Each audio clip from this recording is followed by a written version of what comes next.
Okay, so we're back, and let's pick up with some thinking errors that interfere with our ability to recognize probabilities. Okay, one type of thinking error is what's called the projective way of knowing. What this refers to is the projective means to project means to take your own beliefs and understandings and project them onto someone else and assume that they have those same beliefs and thoughts and understandings that you do. That's what projection means. So the projective way of knowing means that we assume that everything that we know, everybody else knows, that it's common knowledge, that if a lot of times there are arguments that will be spawned in a household because someone in the household holds some information that no one else in the household has. And at the critical moment when it would have been useful for everybody else in the house to have known that piece of information, when it finally becomes clear that somebody did know this and no one else was made privy to it, the person who knew it said, "I thought you guys knew."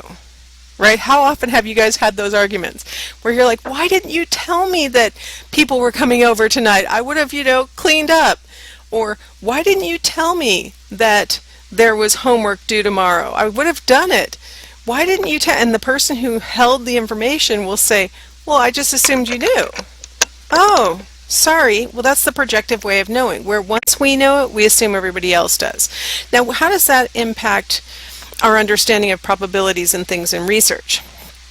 Well, one aspect of the projective way of knowing is that assumption, what we call the principle of humanity, the assumption that everybody's basically the same. Everyone's not the same. I'm really sorry I can't show you this video. It's a great one. I'm going to tell you again how to find it. It's on the pbs.org website. And if you just Google, they have a little search box, and you type in Scientific American Frontiers with Alan Alda, and then search for the episode that has, what's it called? A Change of Mind, it's called. A Change of Mind. It is awesome. It shows these thinking errors that I'm going to talk about being performed by children. And all of us went through a stage where we showed these thinking errors all the time. Now as adults, we mostly don't, but in certain critical situations where we need to be particularly logical, these thinking errors raise their heads again. So this principle of humanity, everyone's basically the same. We think that if we do something, it must be pretty common, right? Here I have, a furry. There are not that many people in the world who dress up in furry costumes or wear a tail or wear ears. There aren't that many people in the world who do that. But if you're one who does, you start to affiliate with other people who do. And you think, wow, this is pretty common. A lot of people do this. This is like normal. We see it with just about any kind of behavior we can engage in. As soon as I'll tell you, as soon as I started knitting in public, it seemed like everybody would tell me, "Oh, I knit. Oh, I love knitting. Oh, I should bring my knitting next time." All of a sudden, when you see other people doing something that you also do, you start to think, wow, this is really common. This is something that's very frequent. I'm not an oddball. I'm not unusual. But sometimes we are oddballs. Sometimes we are unusual. The truth is, not many people bring their knitting and do it in public. Let's be honest. Not that many people do it. And I have to tell you, my son wears a tail as an accessory, like pretty much whenever we all get dressed up and are going somewhere, there's him with his tail on. He's 19. He's not a child. So, and he, just like anybody else who's, displaying the principle of humanity, he has come to the conclusion that there's a lot of furries in the world. He's like, there are even conventions, and actually he and I went to a furry convention, and there were a lot of people there, but not that many.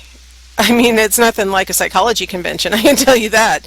And our psychology convention is just a regional one, and we have thousands and thousands of people there. And so, yeah, it was a big convention. There were a lot of people there, but it was, he has the incorrect conclusion that because he's engaged in this activity by wearing a tail, that he now belongs to a fairly large group. He figures, if he does it, a lot of people do it.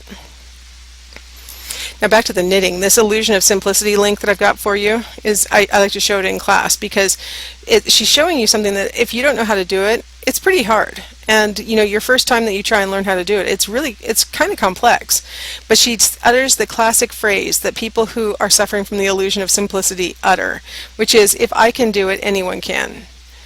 And at the end of the piece she goes, see how easy it is? If I can do it, anybody can do this. So go ahead and give it a try, right?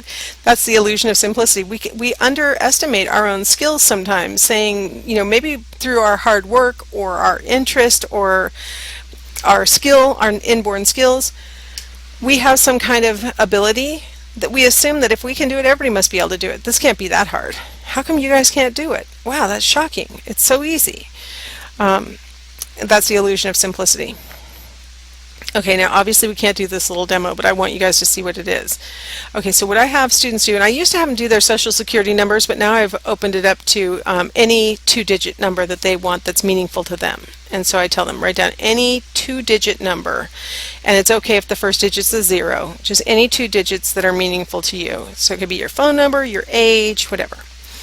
And then I show them these items and ask them, how much would you personally be willing to pay for each of these items? So they've got their 2-digit number that they wrote down, and then underneath it, they write down the price that they'd be willing to pay for each of these items. And some of them, there's no way that that some people want them, and other things, a lot of people want. So got my little array of things that they can bid on. Usually what I like to do is focus in on the wine and the chocolate, because those are usually the universal ones that people are either wanting or not wanting.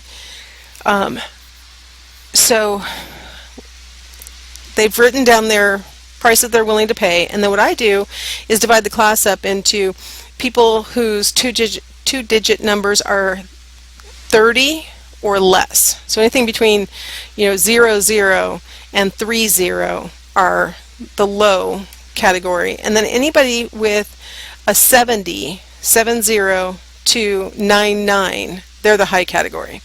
And then I asked them to report how much they were willing to pay, let's say, for the box of chocolates. And what's freakish is that the people who are in the 00 to 30 digit category are always willing to pay less for that box of chocolates on average than the people who are in the 70 to 99 category. It's shocking how well it works every single time. Even when I taught the class last quarter and I only had like 15 students in the class, so it's a small number,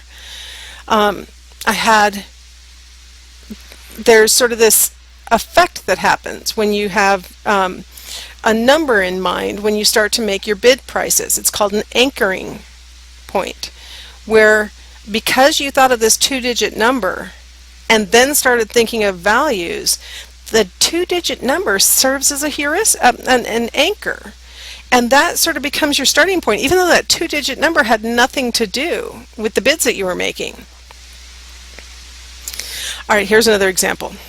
You and your friend just spent $10 each to see a movie. Now, about half an hour into the movie, you both realize that it's 2 thumbs down, a really bad movie. Now, I'm going to set up an extra caveat here, because I had a student who told me that she worked at a movie theater, and she said, well, if you don't like a movie, you can just go outside and we'll give you your money back. So I did not know that.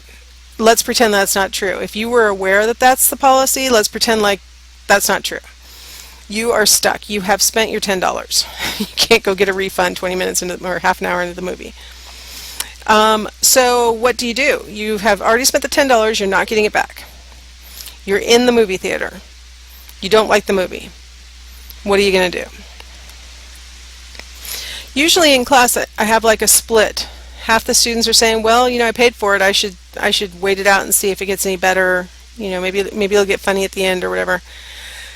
The other half go, I'm getting up and leaving. There's nothing I can do about the $10, but at least I can get my time back. What we often do when we make decisions like this is we fall victim to what's called the sunk cost fallacy. I already spent $10, I want to get my $10 worth out. Of course, if it's a terrible movie, how are you going to get $10 out of it, right? I guess you have a funny story to tell your friends later about this horrible movie you saw.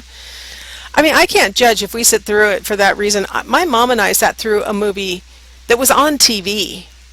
We had nothing in it except for we'd already wasted so much time watching it that we felt like we had to finish watching it because we thought it's got to turn around.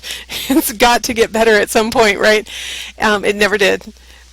And you know what? It went till like 11 o'clock at night, and we were on a trip and tired, and my gosh, we were like propping our eyeballs open so we could watch this stupid movie to the end. And then when it was over, we're like, I cannot believe we sat here and watched this movie for 3 hours with commercials embedded in it. Oh my gosh, we are so stupid. But once we got into it, we felt like we'd already invested so much into it, we had to keep doing it. Okay, let's take movie out of the example and substitute boyfriend or girlfriend, right? How many people continue to date somebody who they feel is wrong for them because they're like, yeah, but we've already been dating for a while, and we've already, insert whatever level of commitment thing you can think of that makes you keep dating somebody who's clearly wrong for you. One of the things I've been telling my 22-year-old daughter, who has taken social psychology and marketing and knows all about the sunk cost fallacy, I'm like, sweetie, sunk cost fallacy possibly going on here? Maybe get out while the getting's good? Possibly. That's the thing. We never know when the getting is good. And so a lot of times we'll stay with something thinking that we've already invested too much.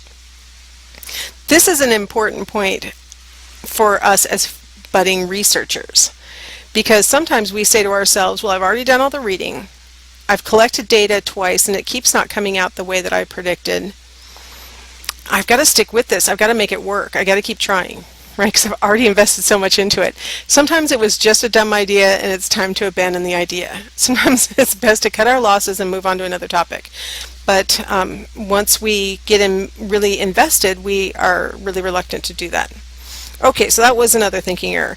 Let's go ahead and take a break, and we will come back in the next segment and we'll talk about another example of thinking errors.